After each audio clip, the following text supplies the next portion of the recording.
मानस को फाड़ दिया गया। कुछ नया नहीं हुआ। ग्रंथों को नष्ट करना जालिमों और बेवकूफों दोनों के लिए जरूरी हो जाता है।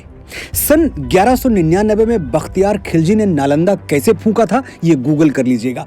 एक ढूंढेंगे 100 कहानियां मिलेंगी जहां लोग तीर, तलवार, तोप और बारूद से नहीं, किताबों से घबरा गए। इस बार निशाने पर हैं गोस्वामी बाबा तुलसीदास। क्यों? क्योंकि उन्होंने श्री रामचरितमानस में लिख दिया, ढोल गंवार शूद्र पशु नारी सकल ताड़ना के अधिकारी।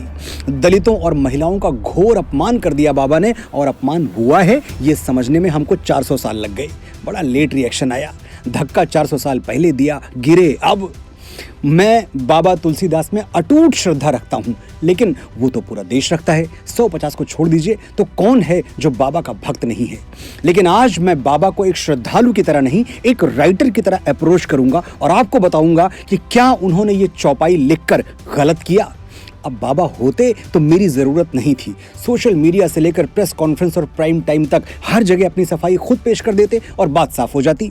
लेकिन बाबा सशरीर है नहीं, इसलिए मुझे ही बोलना पड़ेगा। सिर्फ 2 मिनट मुझे गौर से सुनिएगा, ढोल गंवार का पूरा सच आपके सामने आ जाएगा। ऊपर वाला रॉन्ग हो सकता है, लेकिन डोंग कभी रॉन्ग नहीं होता। बचपन में तहलका फिल्म देखी थी जिसमें अमरीश पुरी साहब ये डायलॉग बोलते हैं। तो क्या फिल्म के राइटर्स कहना चाह रहे थे कि डोंग सचमुच ऊपर वाले से बड़ा है? नहीं भाई, ये तो एक विलेन ने बोला, और विलेन तो वही बोलेगा जो उसका कैरेक्टर है, उसका चरित्र है, यानी गलत बात बोलेगा। इसे फिल्म के राइटर का विचार नहीं माना जा सकता।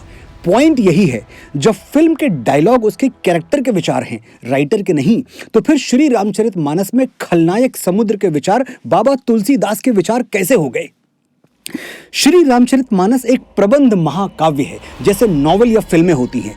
प्रबंध साहित्य वो है जिसकी कहानी में एक स्टार्ट हो, एक मिडिल हो और एक एंड हो, और उसमें जो कैरेक्टर जैसा है उसके डायलॉग्स वैसे ही हों, यानी हीरो सही बात करे और विलन गलत।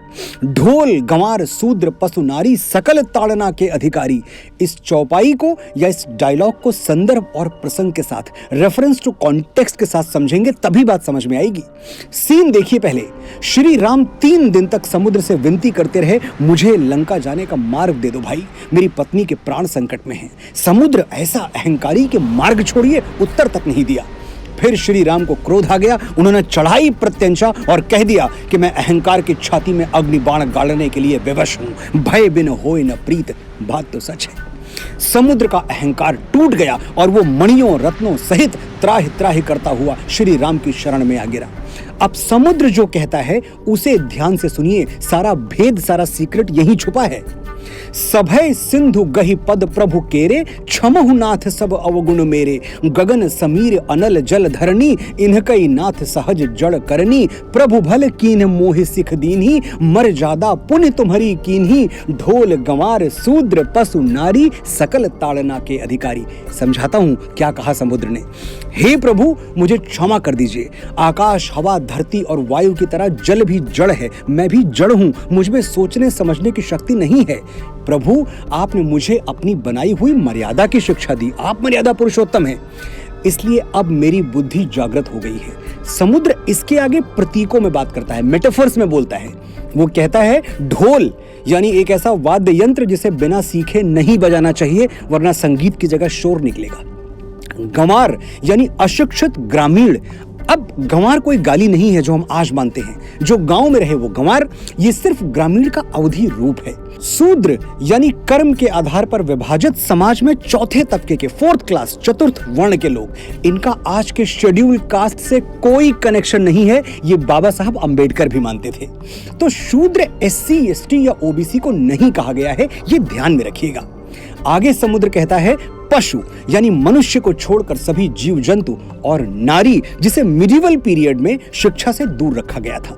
आपने जो शिक्षा मुझे दी है उस पर इन सब का भी अधिकार है। ढोल गंवार शूद्र पशु नारी, इन सबको ये शिक्षा मिलनी चाहिए जो आपने मुझे दी।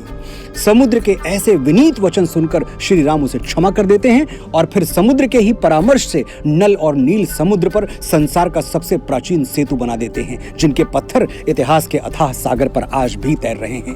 अब आप ही बताइएगा, ढोल गंवार शूद्र पशु नारी सकल ताड़ना के अधिकारी, ये श्री राम के थॉट्स हैं या गोस्वामी तुलसीदास के? दोनों के नहीं, ये विचार 100% 100% समुद्र के हैं और किसी भी एंगल से गलत नहीं है। जरूरत है सिर्फ खुले और साफ मन से एनालाइज करने की, सोचने की, समझने की।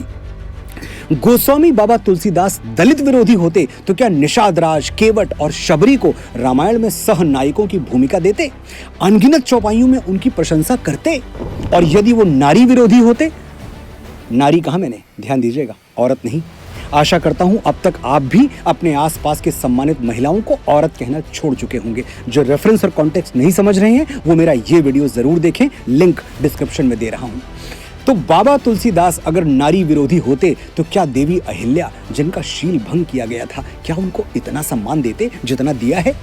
रामचरितमानस या किसी भी ग्रंथ को जलाकर आप बख्तियार खिलजी की टीम में शामिल होना चाहते हैं तो आपकी मर्जी, वरना सच तो यह है कि कुछ पन्ने जलाने से न राम की महिमा जलाई जा सकती है, न तुलसी का तेज। मैसेज एकदम क्लियर है, अफवाहों पर न जाएं, अपना दिमाग लगाएं। जय श्री राम, जय बाबा तुलसीदास।